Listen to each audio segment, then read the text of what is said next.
রোগ যতই কঠিন হয় এই তালবিনা খাবেন অথবা রোগীকে তালবিনা খাওয়াবেন, এটা শিফা।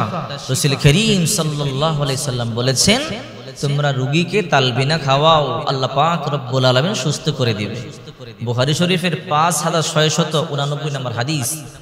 আম্মা জান আয়েশা সিদ্দিকা রাদিয়াল্লাহু তাআলা আনহা বলেন, রাসূল সাল্লাল্লাহু আলাইহি সাল্লাম বলেছেন, ইন্নাত তালবিনাতা তুজিমু ফুআদাল মারিদ ওয়া তাযহাবু বিবাউদিল হাযান।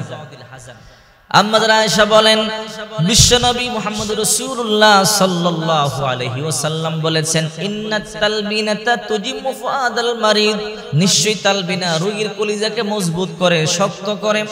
আর ওয়া তাযহাবু বিবাউদিল হাযান, যত দুশ্চিন্তা আছে, টেনশন আছে, আল্লাহ পাক রব্বুল আলামিন এর মাধ্যমে দুশ্চিন্তা টেনশন থেকে হেফাজত করে। এই তালবিনা রোগীকে সুস্থ করতে সাহায্য করে। আল্লাহ পাক রব্বুল আলামিন এর মধ্যে প্রচুর পরিমাণে বারাকা রেখেছে। এখন আমাদের জানতে হবে তালবিনা কাকে বলে। তালবিনা হলো নরম খাবার, যেমন আমরা বার্লি রান্না করি, খিচুড়ি রান্না করি, অথবা পায়েস রান্না করি।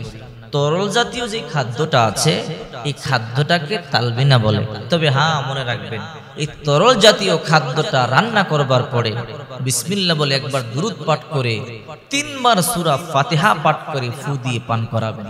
কারণ সূরা ফাতিহাকে সূরাতুশ শিফা বলা হয়। রাসূল করিম সাল্লাল্লাহু আলাইহি সাল্লাম বলেছেন, কোন ব্যক্তি যদি এই সূরাতুশ শিফা ব্যবহার করে, অসুস্থ ব্যক্তির ক্ষেত্রে আল্লাহ পাক রব্বুল আলামিন সুস্থ করে দিবে। আর এই তালবিনাটাই একটা ওষুধ। বুখারী শরীফের 5689 নম্বর হাদিস। আম্মা জান আয়েশা বলেন, রাসূল নিজে বলেছেন, ইন্নাত তালবিনাতা তুজিমু ফুআদাল মারিদ, নিশ্চয়ই এই তালবিনা রোগীর কলিজাকে মজবুত করে, সাহস সঞ্চার করে। তার মানে আল্লাহ এর মধ্যে কত বারাকা রেখেছে। আর ওয়া তাযহাবু বিবাউদিল হাযান, দুশ্চিন্তা থেকে, টেনশন থেকে হেফাজত করে। মানুষ যখন অসুস্থ হয়, মানুষ তো টেনশনে বেশি পড়ে যায়, এই দুশ্চিন্তা টেনশনে মানুষকে আরো অসুস্থ করে ফেলে। এই তালবিনা পাঠ করলে আল্লাহ কুদরতিভাবে তার অন্তর থেকে দুশ্চিন্তাটা দূর করে দেয়, টেনশনটা দূর করে দেয়। আবার বিশ্বনবী মুহাম্মদ রাসূলুল্লাহ সাল্লাল্লাহু আলাইহি ওয়াসাল্লাম বলেন, তোমরা কালো জিরা খাবে। হাব্বাতুস সাউদাউ শিফাউম মিন কুল্লি দাইল ইল্লা সাওম, এই যে কালো জিরা এটা সমস্ত রোগের ঔষধ, মৃত্যু ব্যতীত। সাহাবায়ে কেরাম বলে, ইয়া রাসূলুল্লাহ, এটা কি বলে কালো জিরা? এই জন্য বিশ্বনবী মুহাম্মদ রাসূলুল্লাহ সাল্লাল্লাহু আলাইহি ওয়াসাল্লাম বলতে, তোমরা কালো জিরা খাবে। আল্লাহর কি নিয়ামত, বিশেষ নিয়ামত। এই কালো জিরা বাংলাদেশে প্রচুর পরিমাণে হয়। বিশ্ব থেকে কালো জিরা আমাদের কিনতে হয় না, গ্রামগঞ্জে ক্ষেত খামারে কালো জিরা চাষ হয়, অল্প টাকায় এই কালো জিরা পাওয়া যায়। এই জন্য যখন আপনি খাবার খাবেন, সব খাবারে অল্প অল্প কালো জিরা ছিটিয়ে দিবেন। খাবারের স্বাদ নষ্ট হয় না, স্বাদ বর্ধন করে। বেশি না, অল্প।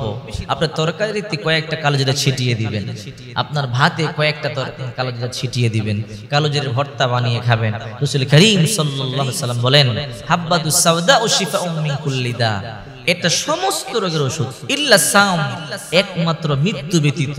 মানুষ মরবে, এ থেকে আল্লাহ কাউকে রেহাই দিবে না। কুল্লু নাফসিন যায়িকাতুল মাউত, মৃত্যু সবাইকে গ্রাস করবে। এই মৃত্যু ছাড়া যত রোগ আছে সমস্ত রোগের ওষুধ এই কালো জিরা।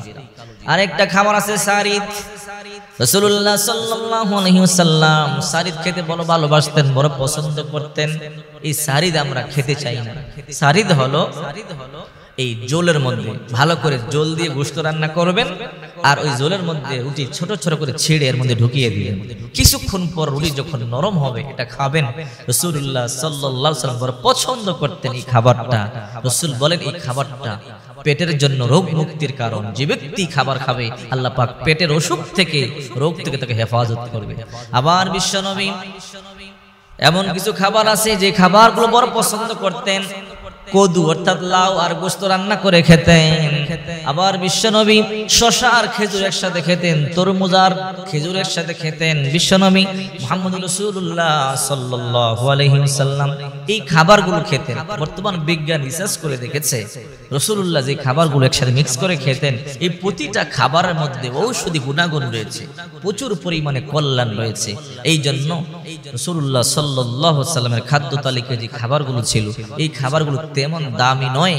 আমরা এই সব খাবারগুলো আলহামদুলিল্লাহ আমাদের বাংলাদেশে চাষ হয়। যদি আপনি রাসূলুল্লাহর পছন্দের যে খাবারগুলো এগুলো খেতে পারেন তাহলে আপনার পেটে কোনো ধরনের রোগ হবে না, সমস্ত রোগ থেকেই আল্লাহ পাক রব্বুল আলামিন আপনাকে হেফাজত করবে। তবে আসুন আল্লাহর কোরআন শুনি। আল্লাহ পাক রব্বুল আলামিন বলেন ওয়ানুনাজ্জিলু মিনাল কুরআনি মা হুয়া শিফাউন ওয়া রাহমাতুল লিল মুমিনিন। এই কোরআন হলো মুমিনদের জন্য শিফা এবং রহমত। এই কোরআন যে ব্যক্তি পড়বে আল্লাহ পাক রব্বুল আলামিন কোরআন যে ব্যক্তি মানবে তাকে হেফাজত করবে, তাকে বিভিন্ন আযাব আর গজব থেকে, বিভিন্ন রোগ বালাই থেকে, দুশ্চিন্তা টেনশন থেকে হেফাজত করবে। দেখবেন যখন মন খারাপ লাগে কোরআন তেলাওয়াত করবেন অথবা কোরআন তেলাওয়াত শ্রবণ করবেন, আস্তে আস্তে অন্তরে শীতলতা অনুভব হবে, আস্তে ঘুম চলে আসবে। এই কোরআনের মধ্যে আল্লাহ পাক এমন বারাকা রেখেছে। আর কোরআন হলো রহমত। কোরআন যখন তেলাওয়াত করে আল্লাহ তার আসমান থেকে রহমত তার অন্তরে ঢেলে দেয়। এক সাহাবী কোরআন তেলাওয়াত করতেছিল, তার ঘোড়াটি লাফাচ্ছিল, মুসলিম শরীফের হাদিস। আর সাদা কি যেন বর্ষণ হইতেছিল। সকালবেলা রাসূলের কাছে গিয়ে বলল, নবীজি আমি সূরা কাহাফ তেলাওয়াত করতেছিলাম আর আকাশ থেকে সাদা কি যেন জমিনে নির্গত হতেছিল আর আমার ঘোড়াটি লাফাচ্ছিল, বুঝতেছিলাম না। রাসূল বললেন এটা সাকিনা বলে, রহমত বলে, প্রশান্তি বলে। যখন কোরআন তেলাওয়াত করে আল্লাহ পাক রব্বুল আলামিন আসমান থেকে তা বর্ষণ করে নাজিল করে। এই কোরআন তেলাওয়াত করে পানিতে দম করে পানি পান করবেন, আল্লাহ তাআলা আপনাকে সুস্থ করে দেবে। এই জন্য বিশ্বনবী মুহাম্মদুর রাসূলুল্লাহ সাল্লাল্লাহু আলাইহি ওয়াসাল্লাম বলেন, তোমরা তোমাদের রোগীদেরকে তালবিনা খাওয়াও, অর্থাৎ তরল জাতীয় খাদ্য খাওয়াও, নিজেরাও তালবিনা খাও। আল্লাহ পাক রব্বুল আলামিনের মধ্যে শিফা রেখেছে। কলিজার মধ্যে আল্লাহ তাআলা সাহস দিয়ে দেয়। আর এই সাহস এমন একটা জিনিস যা সব কিছুকে দূর করে দেয়। এই সাহস সব কিছুর উপরে বিজয় লাভ করে। এই জন্য তালবিনা খাবেন, রোগীকে তালবিনা খাওয়াবেন, বিশ্বাস রাখবেন আল্লাহর উপরে। রাসূল বলেছে আল্লাহ অবশ্যই সুস্থ করে দেবে। আল্লাহ তাআলার মধ্যে সেই পাওয়ার রেখে